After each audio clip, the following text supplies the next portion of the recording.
Oke teman-teman, assalamualaikum. Kali ini saya akan membawakan cerita yang dibagikan oleh Damar pada saat dia melakukan pendakian ke Gunung Wilis Liman tahun 2017 yang lalu bersama 3 rekannya, Fatah, Adi, dan Galih via jalur Desa Kare di Madiun. Saat itu adalah pendakian ketiga Damar sekaligus pendakian terakhirnya karena sesuatu terjadi pada saat pendakian itu. Mungkin banyak dari teman-teman yang kurang familiar dengan nama Gunung Wilis Liman atau juga disebut Gunung Liman. Jadi sebenarnya Liman ini merupakan puncak tertinggi dari pegunungan Wilis karena Gunung Wilis mempunyai banyak puncak yang bisa ditempuh melalui berbagai jalur, yaitu via Mojo, Kecamatan Semen, Sendang, Bajulan atau Roro Kuning, Kabupaten Ponorogo, dan Kandangan termasuk Desa Kare di Madiun ini. Ada yang menyebut puncak Liman diambil dari kata lima karena mencakup 5 wilayah. Ada juga yang menyebutnya puncak Ngeliman karena diambil dari nama salah satu tokoh sejarah yang bernama Ngaliman. Dan seperti biasa, sebelum saya mulai cerita ini, silahkan subscribe dulu biar saya tetap semangat untuk terus membawakan kisah-kisah yang dibagikan oleh teman-teman kita sebagai hiburan sekaligus pelajaran untuk kita semua ya. Dan langsung saja kita mulai ceritanya.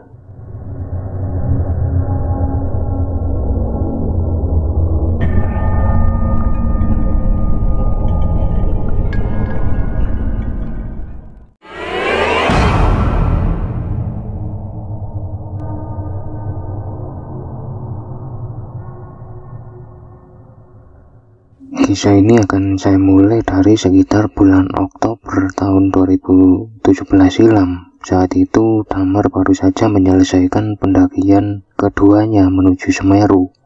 Entah kenapa pendakian keduanya ke Semeru itu membawa kenangan indah untuk Damar, yang membuat Damar ingin segera melakukan pendakian ketiganya.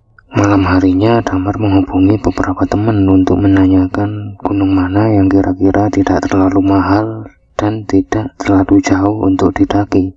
Karena uang Damar sudah sangat menipis, hampir habis karena pendakiannya ke Semeru kemarin gitu.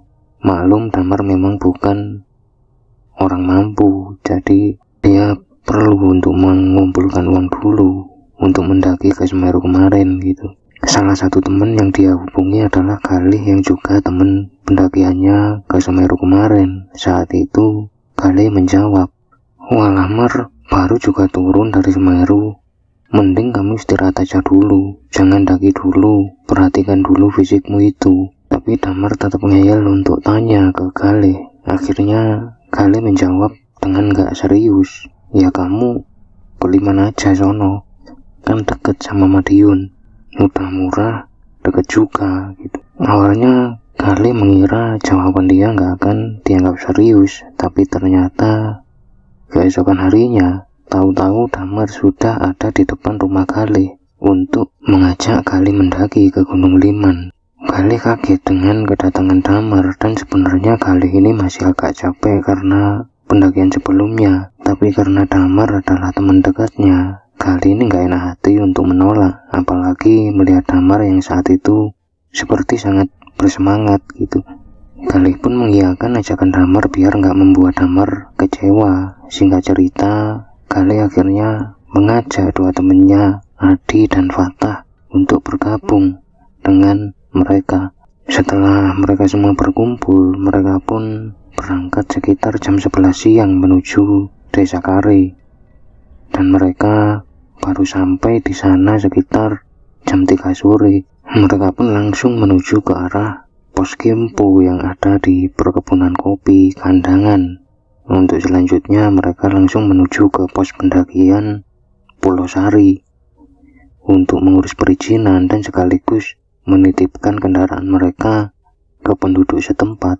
Selesai dengan itu semua, mereka sempat ngopi dulu di salah satu warung dan baru memulai pendakian sekitar jam 8 malam.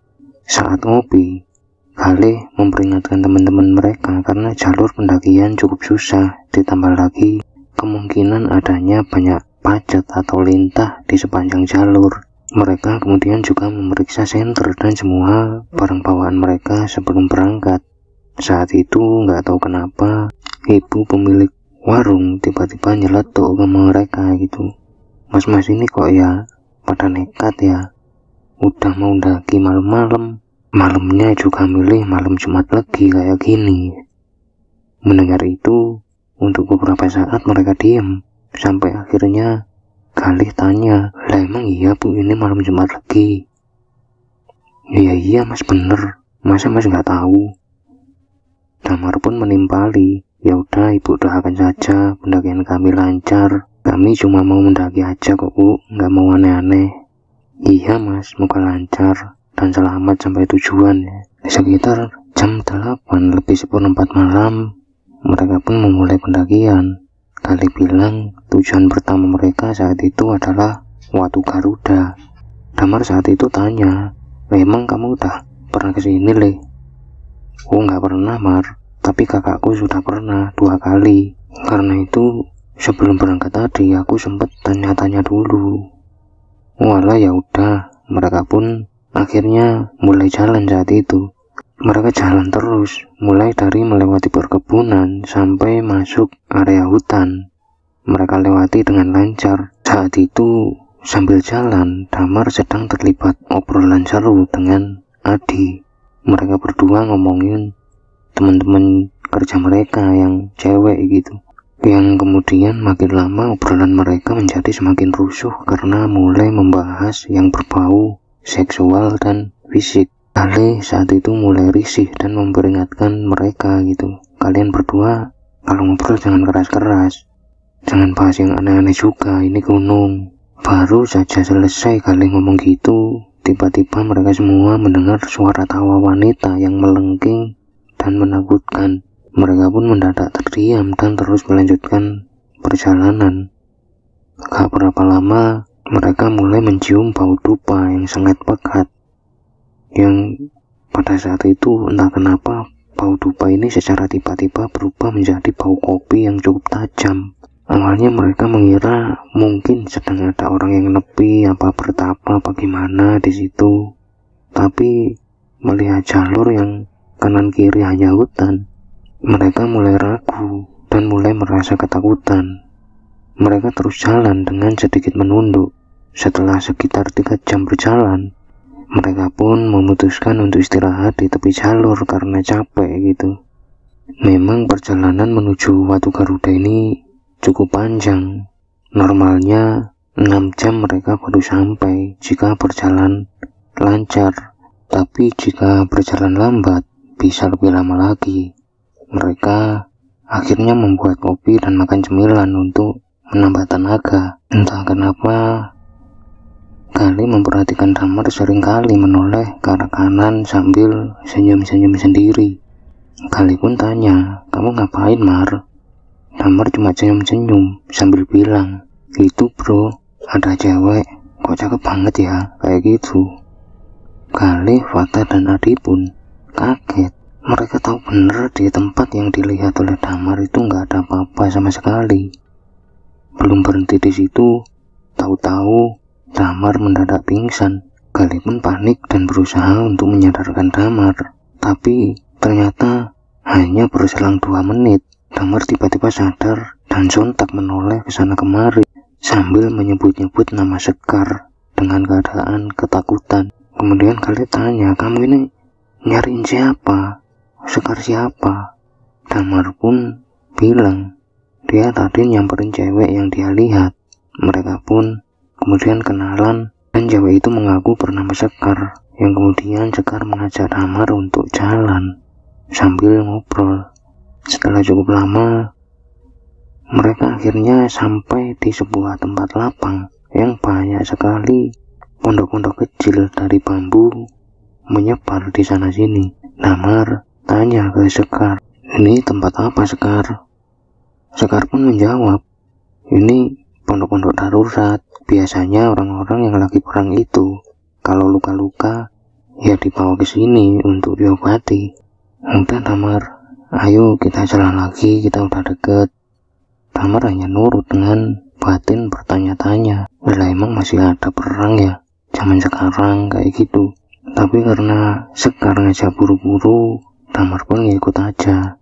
Singkat cerita, setelah jalan cukup lama menembus hutan, Damar dan Sekar pun sampai di sebuah perkampungan. Saat itu Damar tidak melihat dengan jelas karena hari memang masih gelap.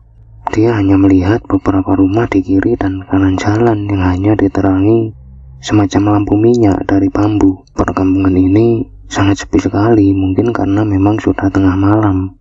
Sekar kemudian mengajak Damar ke semacam pendopo yang cukup besar di pinggiran kampung. Yang kemudian setelah mereka duduk di sana, Sekar tiba-tiba tanya ke Damar, "Mas, mau nggak tinggal di sini sama aku?" Damar pun kaget sekaligus senang karena jarang-jarang dia ketemu gadis secantik Sekar ini gitu. Tapi Damar juga bingung untuk menjawab.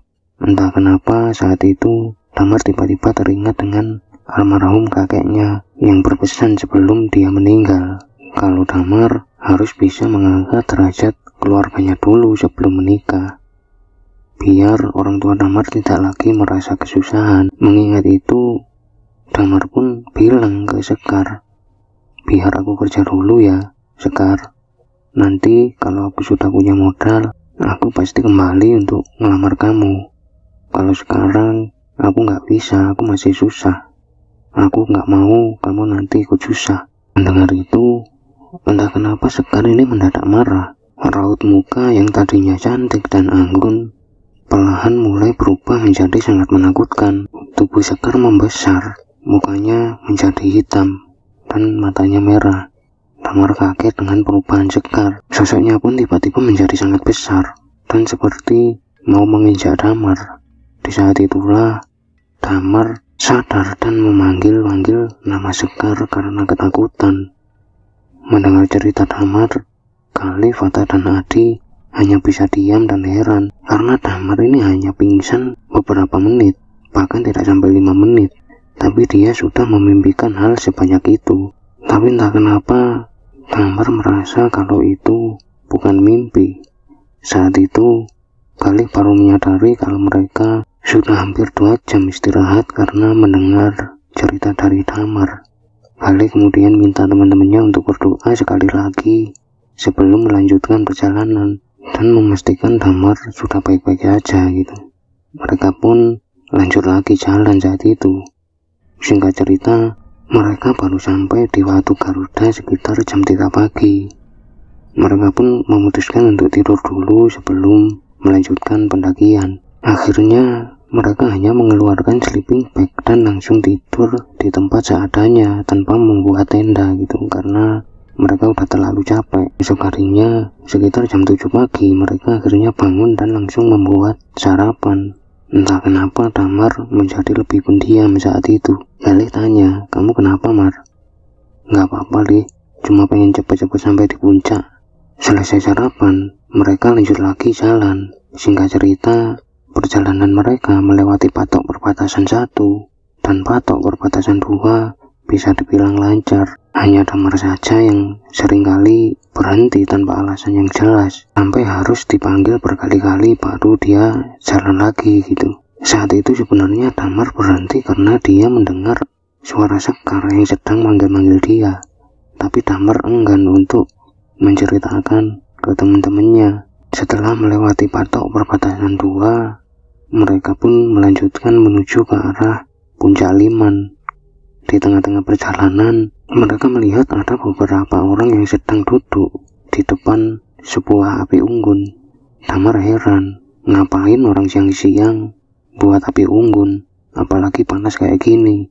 Pakaian mereka pun terkesan pakaian yang sangat jadul.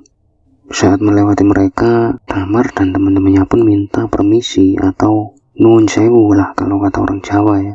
Dan hanya satu yang menjawab, "Monggo."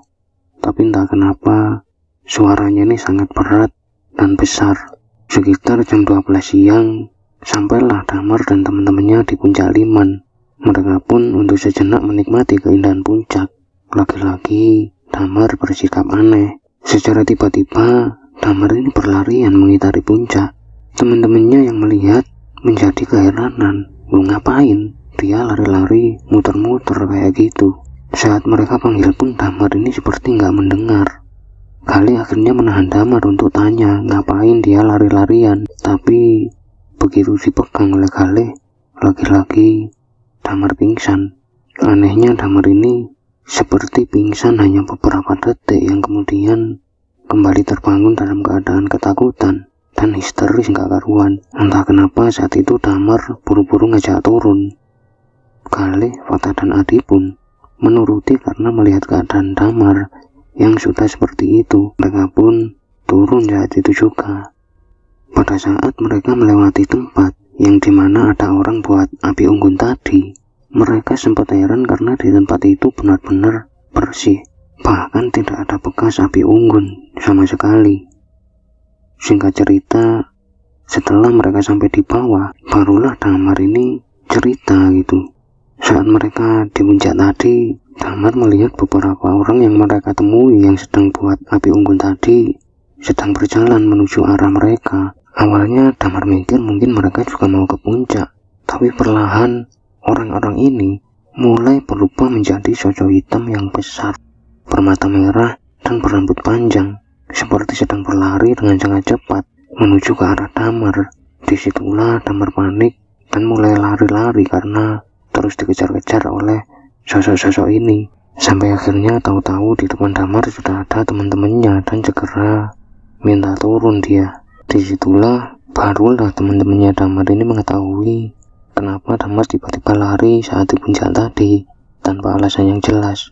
Setelah sampai di bawah, mereka pun pulang dan sejak saat itu Damar sudah tidak ingin lagi untuk muncak-muncak ke gunung. Semoga apa yang dialami Damar ini menjadi pelajaran untuk kita semua agar kita menjaga sikap dan kata-kata kita dimanapun kita berada. Semoga cerita kali ini bisa menghibur kalian semua ya.